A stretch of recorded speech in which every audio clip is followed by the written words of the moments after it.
Wish number 7, sana payagan ako mag-date. Yan ba talaga ang wish ng ilan-ilan sa inyo ngayong Pasko? Cute mo naman. Baka naman bata ka pa ha. Baka wala ka pang high school.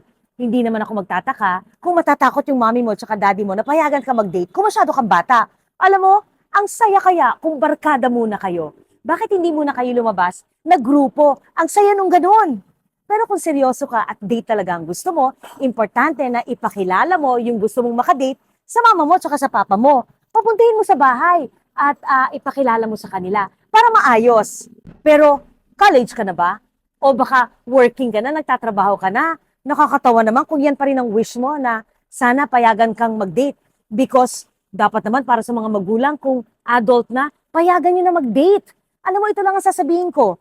Ang tiwala, kailangan maibigay niyo yun sa mga anak ninyo. If you trust the way you brought up your children, you wouldn't be scared when they go on dates. Ikaw ang nagpalaki. Bakit ka matatakot? This Christmas is not about perfection. It's connection.